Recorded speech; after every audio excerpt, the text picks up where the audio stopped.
Hi, my name is Tanya, and I am guilty of using spirituality as a coping mechanism. If you think you might also be guilty of using spirituality as a coping mechanism, stick around. We're going to talk about it in this video.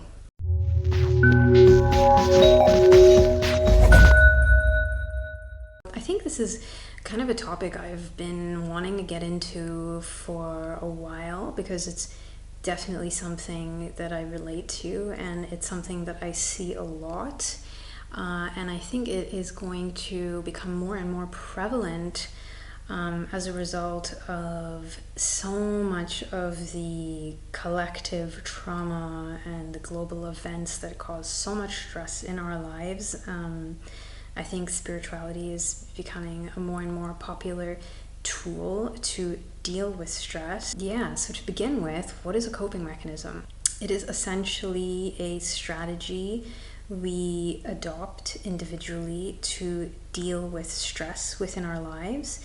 It can give us a sense of control when we are in an experience that makes us feel out of control. And I think it's important here to stress that through utilizing coping mechanisms, the actual stressor in our environment maintains its strength. So it's not as if the stressor is decreasing in our lives through us adopting coping mechanisms. It's remaining the same. It's just that we are removing ourselves from dealing with it temporarily. And if we kind of prolong this practice of using coping mechanisms, we end up really avoiding the problems in our lives. The reality for most people is that they come into spirituality as a result of experiencing pain or stress or distress or trauma or suffering. I think that's kind of one of the biggest problems with using spirituality as a coping mechanism, is that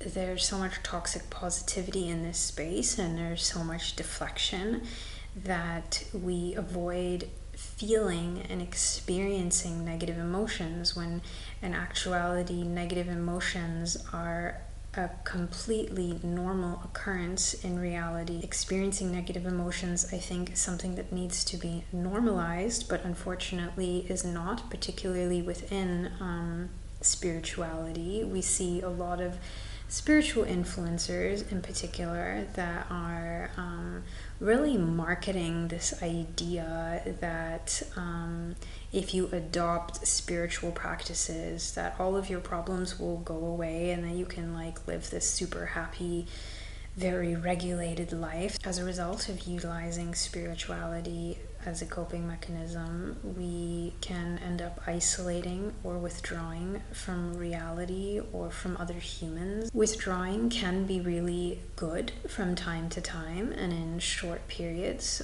so that we can really recharge our batteries and feel resourced enough to re-enter more social spaces. But if we are withdrawing a lot, that could be a sign of very deep trauma. It could be a sign that we do not feel safe around other people. It could be a sign that we have very poor boundaries. But whatever it is, it deserves attention, because the more we detach from society, the more we detach from other people, the more we dissociate, the more likely we are to start tapping into delusional spaces within our minds. So that is really a big risk that comes along with meditative spaces, astral projection, and just withdrawing in general. I've really dealt with this a lot until I realized that I have really deep rooted social anxiety and wasn't really feeling safe around a lot of people.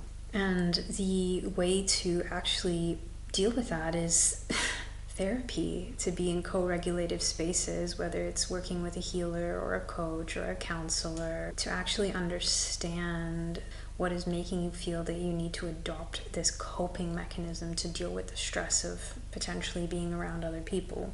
The other risk of adopting spirituality as a coping mechanism is that it can cause a lot of deflection, it can cause a lot of projection. We end up kind of taking on the world's problems instead of our own. We deflect a lot of our own issues onto other people because we don't really want to deal with ourselves. The long-term impact of this is that we are becoming more and more disconnected from ourselves instead of getting closer to ourselves. And I see this happen a lot within spirituality, where we can become very obsessed with what is going on with the collective and the problems with society at large, and we can get so kind of tunnel visioned into just focusing on that, which distracts us from looking at what is going on internally in our internal landscape, the problems and the conflicts that exist within ourselves that we are avoiding because it's painful. Another really kind of prevalent negative impact of using spirituality as a coping mechanism is that it can really enable spiritual narcissism, a huge spiritual ego. It's a huge danger with using spirituality as a coping mechanism, is that we think we're becoming more and more evolved, when in reality we might just be becoming more and more numb to the pain and the suffering that we are feeling. And oftentimes you'll hear people saying that, like, they're very high frequency and they're very evolved and they don't want to be around low frequency people. And so, you know, even just kind of saying these things, it's this superiority that we are gaining. It makes us feel as though we are better than other people and that we don't have problems. So it's like kind of making us think that all of our problems have gone away, but in actuality we're like adopting this like superiority as a strategy to actually not deal with our problems.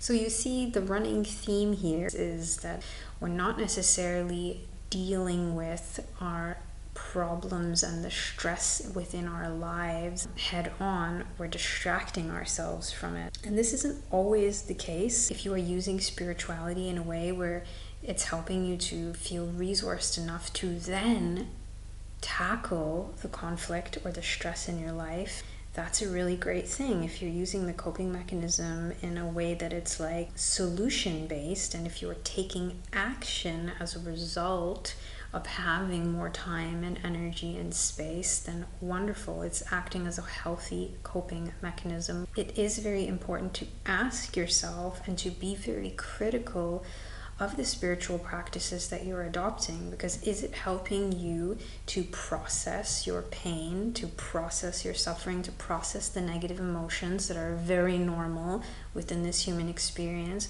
Or are the practices and the tools within spirituality numbing you, right? And distracting you from what is going on underneath the surface? This is a very important question to ask yourself, because ultimately we don't want to just be coping with stress. We want to be actively dealing with stress. The worst thing that can happen as a result of adopting spirituality as a coping mechanism is that it takes us into a state of denial, or into a state of inaction, or into a state of thinking like all of this is divine and the universe or God or spirit is going to remove me from a situation or save me from the stress. It can leave us in a state of waiting, right, for life to happen to us, as opposed to like us being the creator, the initiator that moves us away from stressful situations, that takes action. It is really important. We are really critical about the strategies that we are adopting in life right now. It's so crucial for us to really be feeling everything and experiencing everything and not judging negative emotions and not bypassing from processing and integrating, you know, the stressful experiences in our lives. I hope that this video brings you to a space of deeper reflection. If you are using spirituality as a coping mechanism, I hope that it brings you into a space of asking yourself the hard questions, and I hope it brings you into this space of real recovery, because that is what we all deserve. And I think spirituality can only take us so far before we ultimately have to do the real deep inner work. So thank you for tuning in today, guys, and I hope you enjoyed this video. Until next time, peace out.